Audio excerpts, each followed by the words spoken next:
Welcome to Susan's Colorful Expressions. Today I have all of these dyed papers, the ones that we made in Sunday's video, and ones I made from previous sessions, plus some gel prints.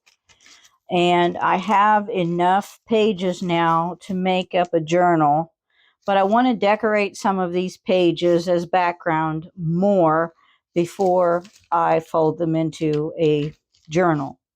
So today I'm going to make several different patterns. I'm going to make separate decorations on these pages. I'm just going to do a variety of things, and I'm going to work through the stack quickly with one technique, and then when I'm done with that, move on to the other technique.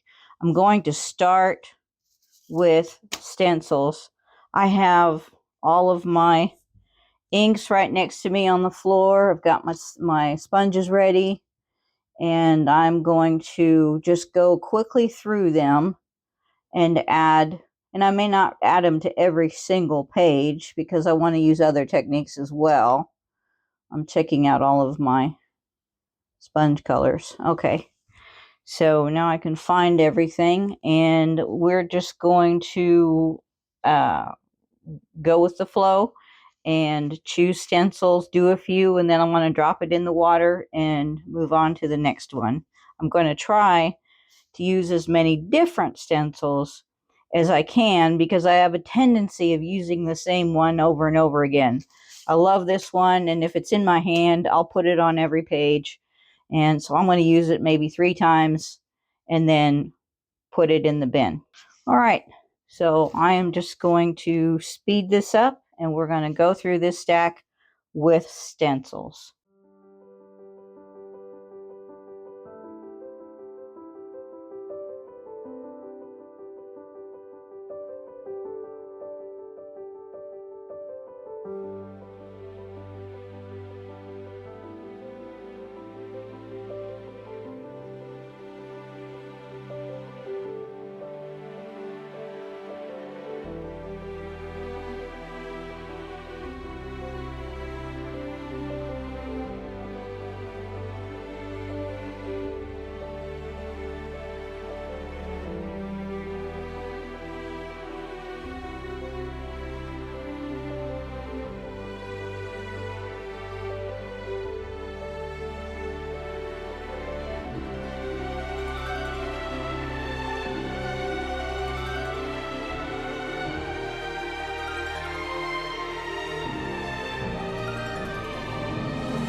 Okay, now we have a stack of papers. Many of them have stencil designs on them in different colors. So we're going to put the ink and stencils away and pull out something else to decorate the pages. We will decorate on some pages that are already stenciled and some that we left plain. Plus, we've got the undersides of the papers. We're going to do both sides, but I didn't want to just flip them over. I just wanted to get through these quickly. Not every page needs to have every technique on it. Okay, I pulled out my tray and I've got my splatter brush. The next technique I'm going to do is splatter with my metallic paints. This is what I bought these paints for, is for effect on these pages. Now, I took the stack in half and flipped half of them over so that half of them will have splatters on the stencil side and half of them will have splatters on the plain side. I'm going to probably splatter almost every single one. And I'm also going to just drop these next to me on the table or on the floor. I'm not going to worry about each individual one drying. I'm not going to worry about running or sticking because in the end, it's just going to create texture. So, all right.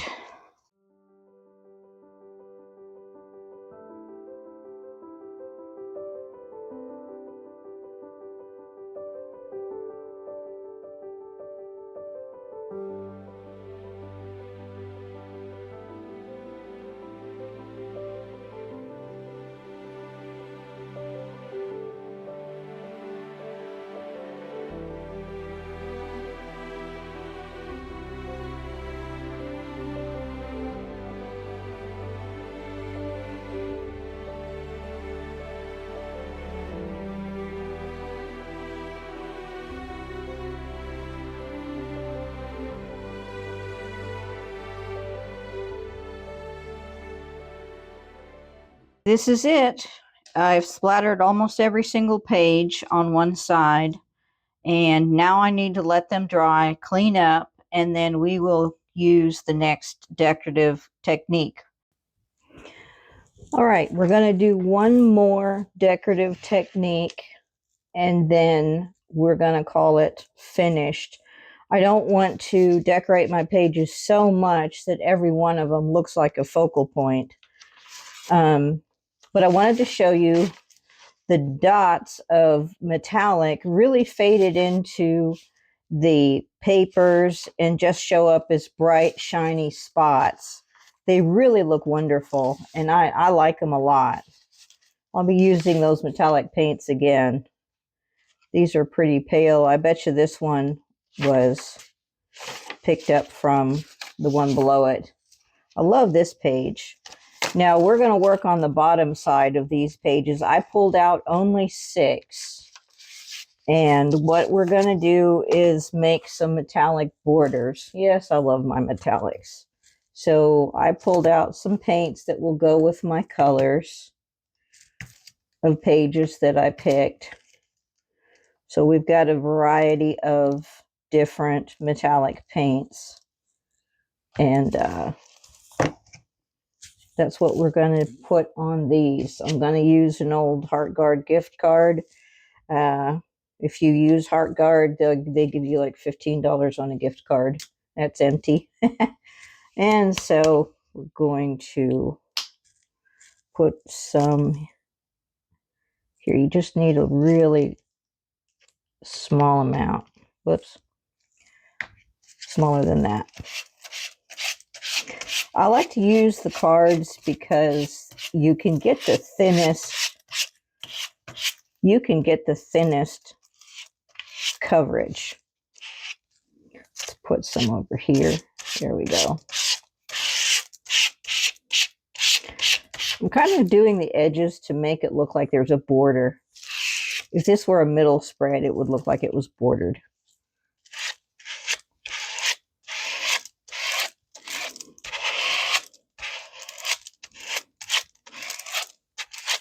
Hopefully this sound isn't too annoying. I have to put my mic almost behind my head on my t-shirt because otherwise my voice is too loud. All right. And this is really all that I'm going to do on this one.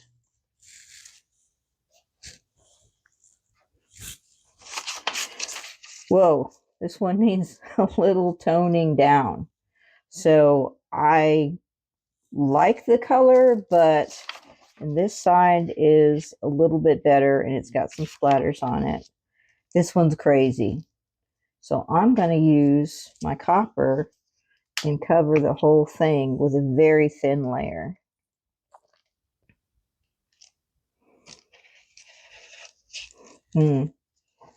This paint is going a little bit bad. You can see it looks a little grainy, but it'll work well for our purposes.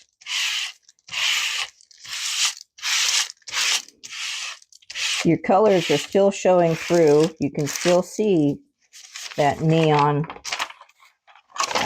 Come on. You can still see the neon orange.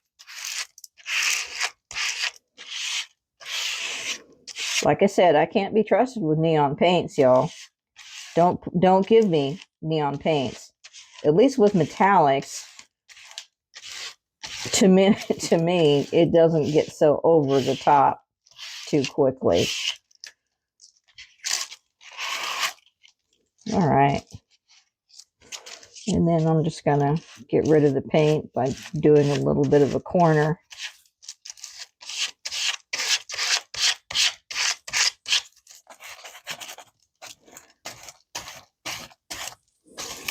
Since I'm done with this paint color.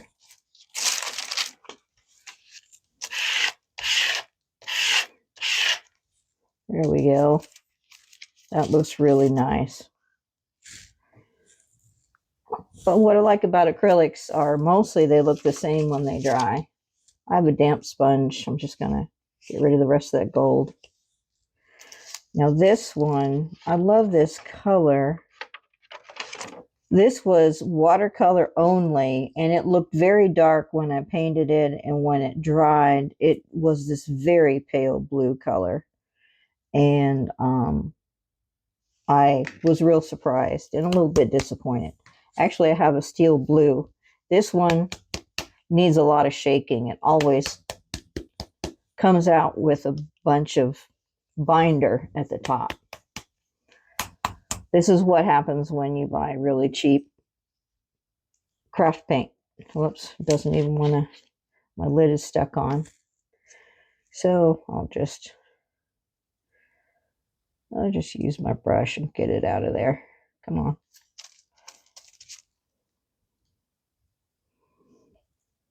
Not that much. I'm going to just border this.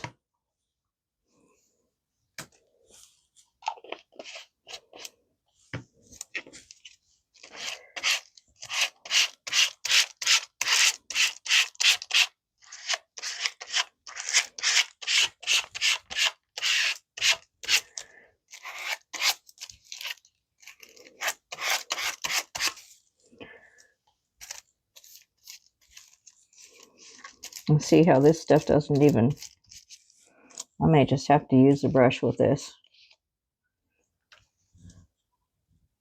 It doesn't cover well at all. It works okay on the gel plate, but I will not be repurchasing this color. I've struggled with it ever since I bought it.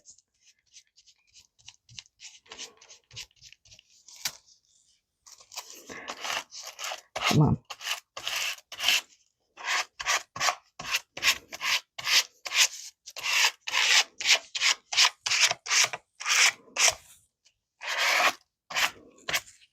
And then we have some silver. This is a very pale, shiny silver,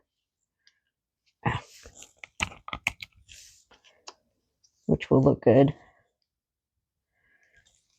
in spots. Let's see if we can just brush it on.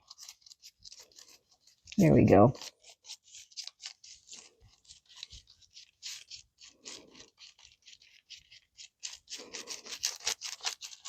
I like to fade it off, and you can only really do that in a brush.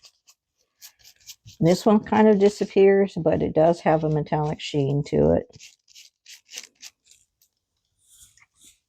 A little bit more.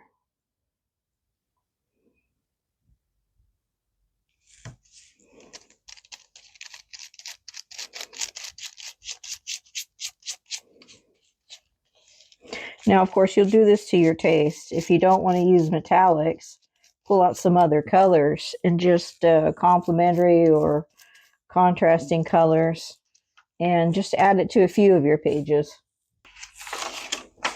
And we have some lime green.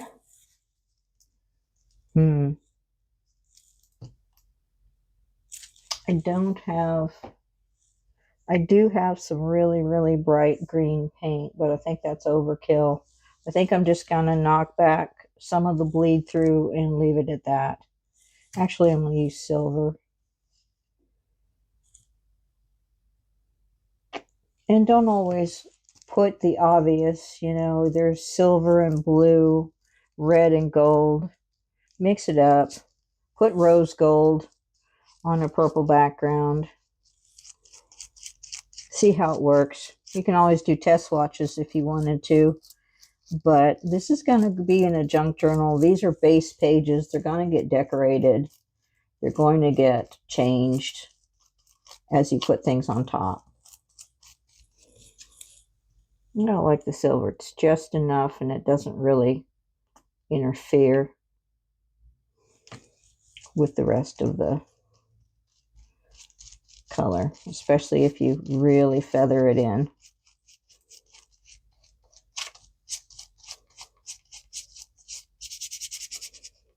It's a good way to get the paint out of your brush too. Just scrub it. All right. And the last page, here's the front, which I love. That is a really nice stencil. I've used it a lot. It's just makes such beautiful patterns when you do it irregularly like that. Here I just said don't use tone on tone, and I go and look for my tone on tone. But I don't want to mess it up. Let's try and cover up that green.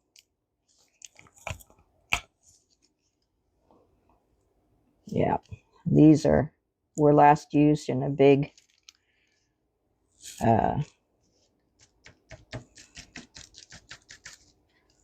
session of what am I trying to say? These were last used in a big session of jelly printing. So they're a little bit gummy. It's hard to close things when you've got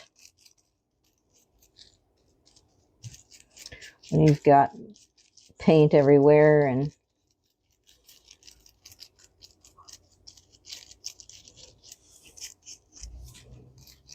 there we go. It doesn't interfere too badly. Blends in. It gives a hint of metallic. And it covered most of our green spot up there. Let's do a tiny bit more. Let's make a full-on border.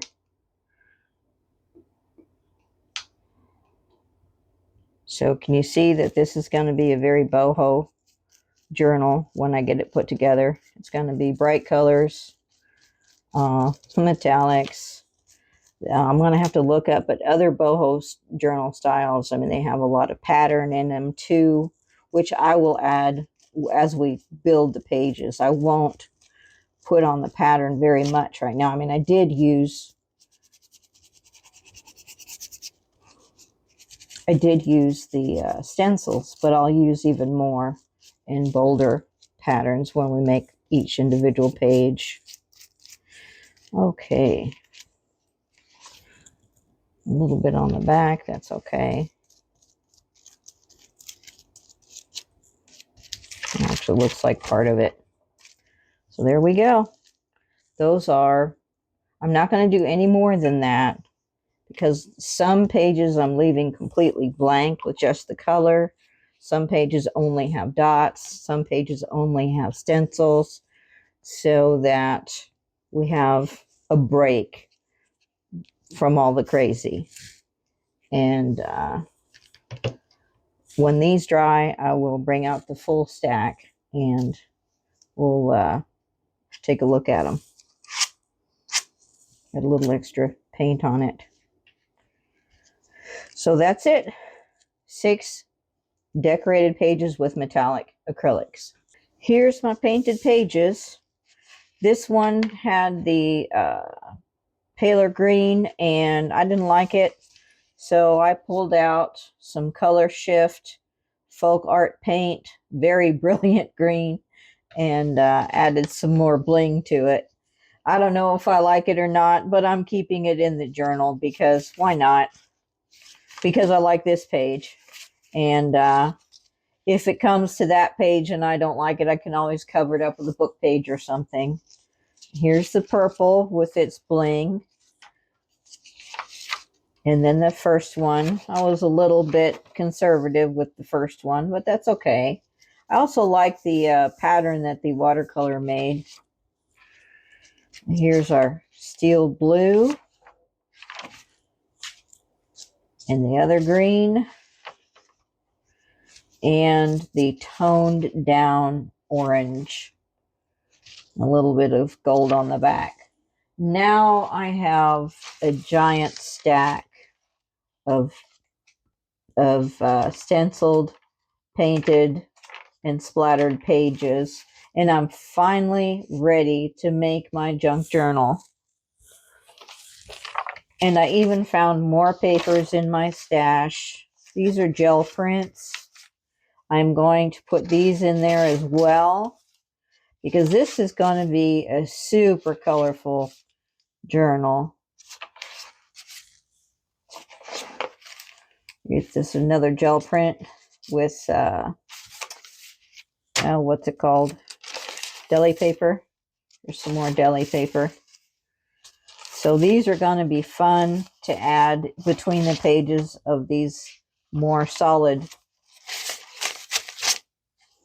So what do you think? Is that going to be colorful enough for a junk journal? I think so. Now I've got to figure out how many pages and how many signatures. I think I'm going to follow the Louise Heinzel and 49 Dragonflies pattern for Defemember and make 4 signatures of 5 pages a piece. So I have a little bit more paper than I need, but that's all right because I think I have more red than anything else. I can always leave some of it out and keep it for the next journal or keep it for decorative purposes. So this is fun. Now I'm excited to get my journal made, and that will be the next video. So thank you for watching, and I hope you had fun, and let's play with color. Thank you.